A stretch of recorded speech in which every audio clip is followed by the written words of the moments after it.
Buenos días, amados en Cristo, amante de la verdad, Dios les bendiga. Hoy domingo 30 de junio estamos estudiando la lección número 1 que se titula El misionero fracasado. Vamos a ver de qué se trata. La lección manda a leer Hechos 12:12, cómo se lo presenta a Marcos en el libro de Hechos. Vamos a leer Hechos 12:12. Dice así: y habiendo considerado esto, llegó a casa de María, la madre de Juan, el que tenía por sobrenombre Marcos, donde muchos estaban reunidos orando. Ahora la pregunta dice, ¿cómo se lo presenta a Marco en el libro de Hechos? Es una pregunta personal. Tú puedes responder si quieres o no responder. Yo diría, para mí personalmente, Marco se presentó en la casa de María. ¿Quién era María que menciona la lección aquí? Todavía no sabemos quién es, pero ellos estaban orando. Queridos, no podemos empezar sin orar. ¿Qué es lo que estamos haciendo? Vamos a pedir la dirección divina en la oración. Padre amado, te damos gracias, Señor. Gracias por esta bellísima lección. En este momento estamos estudiando juntos.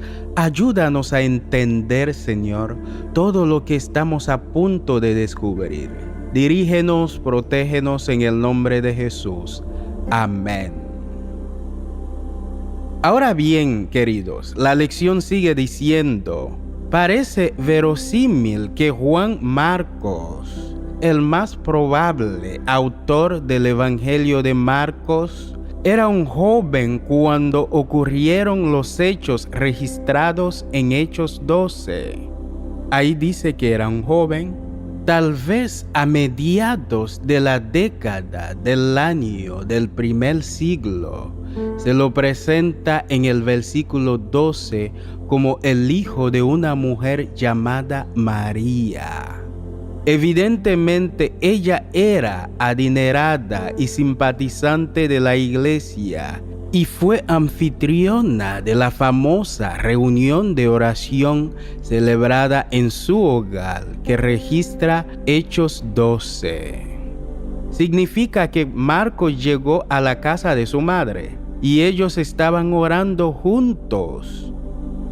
Tanto la historia de la huida de Pedro de la prisión y de los hechos que le siguieron, como la subsiguiente muerte de Herodes, están repletos de contrastes asombrosos y aún jocosos entre Pedro y el rey. Juan Marcos en realidad no juega ningún papel en la historia, pero la presentación que se hace de él en este punto es la preparación para su posterior conexión con Pablo y Bernabé.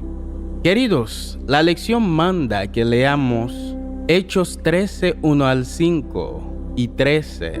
¿Cómo se vincula Juan Marcos con Saulo y Bernabé? ¿Y cuál fue el resultado? Hechos 13, 1 al 5. Había entonces en la iglesia que estaba en Antioquía profetas y maestros: Bernabé, Simón, en el que se llamaba Níger, Lucio de Cirene, Manaén, el que habría criado junto con Herodes el tetrarca, y Saulo. Ministrando estos al Señor y ayunando, dijo el Espíritu Santo: apartadme a Bernabé y a Saulo para la obra que los he llamado. Entonces, habiendo ayunado y orado, les impusieron a Marcos y despidieron. Ellos entonces, enviados por el Espíritu Santo, descendieron a Seleucia y de allí navegaron a Chipre, y llegados a Salamina, anunciaban la palabra de Dios en las sinagogas de los judíos. Tenían también a Juan de ayudante. Habiendo zarpado de Pafos, Pablo y sus compañeros arribaron a Perge de Panfilia, pero Juan, apartándose de ellos, volvió a Jerusalén. La pregunta dice: ¿cómo se vinculó Juan Marcos con Saulo y Bernabé y cuál fue el resultado? Bueno, amados, según los versículos que acabamos de leer, vimos que Marcos era un ayudante. Se vinculó con Pablo como ayudante de la misión para aprender del Evangelio, pero al final se fue. No dejó ningún motivo por qué se fue. Pero la lección sigue diciendo: Hechos 13 describe el primer viaje misionero de Saulo y Bernabé a comienzos del año 46 después de Cristo, aproximadamente. Juan Marcos no es mencionado hasta el versículo 5 y su rol es simplemente el de un ayudante o servidor. No se hace ninguna otra referencia al joven hasta el versículo 13, donde el breve reporte señala que volvió a Jerusalén. No se da ninguna razón para su partida, y la ausencia de cualquier descripción acerca de sus sentimientos o emociones deja librado a la imagen que pudo haber motivado su abandono del esfuerzo misionero, que estaba sin duda lleno de peligro y desafíos. Elena de White indica que Marcos, abrumado por el temor y el desaliento, vaciló por un tiempo en su propósito de entregarse de todo corazón a la obra del Señor.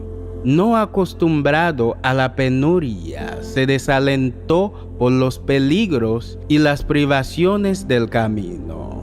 Los Hechos de los Apóstoles, página 127. En resumen, las cosas simplemente se tornaron demasiado duras para él y quiso irse. Amigos hermanos en Cristo, escucha con atención, es una pregunta personal. ¿Quién no sabe por experiencia lo que significa retroceder ante algo o incluso fracasar rotundamente? Sobre todo en cuestiones espirituales o que tiene que ver con la senda cristiana. ¿Qué aprendiste de esta experiencia? Queridos, comparte esta bella lección. Que Dios les bendiga.